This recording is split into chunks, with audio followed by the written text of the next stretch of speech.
नमस्कार, मैं सतीश ज्योतिर्विद। आइए आज हम कन्या लग्न की कुंडली का विश्लेषण करते हैं। और विश्लेषण करने से पहले एक चीज़ हमें समझनी चाहिए कि कोई भी ग्रह अच्छे फल तभी देता है जब वो पीड़ित ना हो।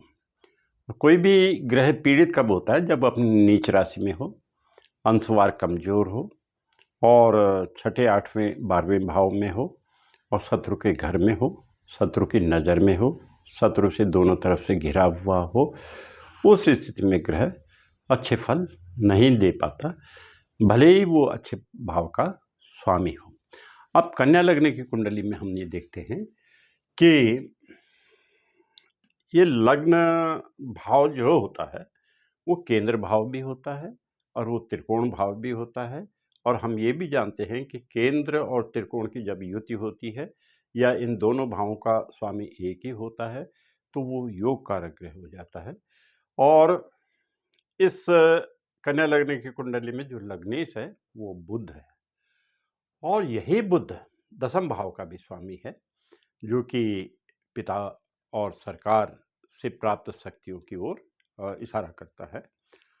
और ये भी हम ये देखते हैं कि ये बुध जो है सौम्य ग्रह है। कई लोग ये सोचते हैं कि बुध सौम्य ग्रह है और ये लग्न का भी स्वामी है, इस केंद्र का भी स्वामी, इस केंद्र का भी स्वामी है। तब भी इस पे केंद्राधिपत्य दोष क्यों नहीं लगता, ये शुभ कैसे बना रहता है? लेकिन वो ये भूल जाते हैं कि जो ये लग्न भाव है वो केंद्र भाव तो है ही है। केंद्र भाव होने के साथ साथ ये त्रिकोण भाव भी है और इस वजह से ये बुध त्रिकोण भाव का भी स्वामी होने की वजह से दो केंद्रों का स्वामी भी होने के बावजूद अशुभ नहीं होता, योग कारक बना रहता है और 10वें भाव का भी अच्छा फल देता है और लग्न भाव का भी अच्छा फल देता है। और लग्न आप ये भी जानते हैं व्यक्ति स्वयं है, सेल्फ है। और जब तक व्यक्ति स्वयं नहीं है, सेल्फ नहीं है, जब आदमी स्वयं है तो तभी दुनिया है और जब स्वयं ही नहीं है तो क्या दुनिया भी क्या है। अब द्वितीय भाव पे हम ये देखते हैं, द्वितीय भाव जो कि धन, कुटुंब और वाणी से संबंधित होता है, इसका स्वामी इस कुंडली में शुक्र है और द्वितीय भाव मारक भाव भी होता है। तो इस हिसाब से तो शुक्र को मार्केश होना चाहिए था, लेकिन हम ये देखते हैं कि इस कुंडली में शुक्र मार्केश का प्रभाव नहीं देता है, बल्कि उसकी जो दूसरी राशि भाग्य भाव में है उसका फल ज़्यादा देता है। और भाग्य भाव जो कि धर्म, भाग्य और पिता से भी संबंधित होता है, इसका फल वो ज़्यादा देता है और भाग्येश होने की वजह से इस कुंडली में बुध शुभ ग्रह बन जाता है और योग कारक बन जाता है। बल्कि हम ये भी देखते हैं कि अगर दसम और भाग्य भाव में बुध और शुक्र की युति हो जाए या कहीं भी हो जाए शुभ भाव में, तो ये एक योग, राजयोग उत्पन्न कर देते हैं। अब इसके बाद हम आते हैं तृतीय भाव पे। हम ये भी जानते हैं कि तृतीय भाव जो है त्रिखड आय भाव का हिस्सा होने की वजह से ये शुभ भाव नहीं होता है और तृतीय भाव भाई बहन और पराक्रम का के फल देता है और इसका स्वामी है मंगल। और मंगल एक और दूसरे भाव का स्वामी है इस कुंडली में, वो है अष्टम भाव। हम जानते हैं कि अष्टम भाव जो होता है आयु, वसीयत और जो छुपा हुआ धन होता है या ऐसा ज्ञान होता है जो गूढ़ ज्ञान होता है, उससे संबंधित होता है और ये दोनों भाव शुभ नहीं माने जाते। इस वजह से इस कुंडली में मंगल को सबसे अधिक पाप ग्रह माना जाता है, अशुभ फल देने वाला होता है। ऐसी बात नहीं है कि वो पराक्रम नहीं बढ़ाएगा, लेकिन अपनी दशा अंतर्दशा में कहीं पर रिस्क भी पैदा कर सकता है जीवन को। अब हम आते हैं चतुर्थ भाव पे। चतुर्थ भाव जो माँ, भूमि, मकान, पारिवारिक सुख और वाहन से संबंधित होता है, इस कुंडली में उसका स्वामी बृहस्पति है और यही बृहस्पति सप्तम भाव के भी स्वामी हैं। और सप्तम भाव जो पति पत्नी और दैनिक आय और साझेदारी का फल देता है, उसके स्वामी बृहस्पति हैं। हम ये देखते हैं कि बृहस्पति में यहाँ 3 नेगेटिव पॉइंट्स आ जाते हैं। नंबर एक तो ये आता है कि ये कन्या लग्न की कुंडली में सप्तम भाव बाधक भाव होता है और इस तरह से बृहस्पति इसमें बाधकेश भी हैं। बाधकेश अच्छा ग्रह नहीं माना जाता। दूसरी बात, सप्तम भाव एक मारक भाव भी है और इसमें बृहस्पति मार्केश के रूप में होते हैं। मार्केश होने की वजह से इनको शुभ नहीं माना जा सकता। और तीसरी बात यह है कि बृहस्पति दो केंद्रों के स्वामी हैं। चतुर्थ भाव और सप्तम भाव ये केंद्र भाव हैं और कोई भी सौम्य ग्रह जब केंद्र का स्वामी होता है तो वो अच्छा फल नहीं देता, उससे शुभ ग्रह नहीं माना जा सकता। और बृहस्पति इसमें दो केंद्रों के स्वामी हैं, इसलिए इन पे यहाँ केंद्राधिपत्य दोष भी लग गया है। दो केंद्रों के स्वामी होने का दोष लग जाता है और ये शुभ ग्रह नहीं रह जाते। तो इस तरह हम ये देखते हैं कि कन्या लग्न की कुंडली में एक तो बृहस्पति और दूसरा मंगल, ये सबसे खराब ग्रहों में से होते हैं। अब आय भाव, आय भाव भी त्रिखंड आय भावों का अंग होने की वजह से ये शुभ भाव नहीं माना जाता। इसके स्वामी चंद्रमा हैं और इस वजह से हम चंद्रमा को इसमें शुभ ग्रह नहीं मान सकते, समग्रह के रूप में मान सकते हैं। ऐसा नहीं है कि चंद्रमा अपनी दशा अंतर्दशा में आय को रोकेगा या अच्छी आय नहीं देगा, आय देगा, लेकिन साथ साथ जीवन में थोड़ा बहुत ये परेशानियां भी उत्पन्न करेगा, स्वास्थ्य से संबंधित अन्य इस तरह की परेशानियां वो करेगा। इसलिए हमने इसको समग्रह के रूप में इसमें लिया है। अब आते हैं व्यय भाव पे। व्यय भाव जो बाहरी संबंधों से या विदेश से भी संबंधित होता है और व्यय ऐसा भी हो सकता है कि जो खर्चे होते हैं, अच्छे खर्चे भी होते हैं, खराब खर्चे भी होते हैं, अच्छे कामों में खर्चे होते हैं, खराब खर्चों में भी होते हैं। लेकिन अगर ग्रह पीड़ित हो या पाप ग्रह हो, वो वहाँ पे हो तो व्यय खराब भी हो सकते हैं। जैसे मान लो कोई बीमार हो गया, उस पे खर्चा हो गया।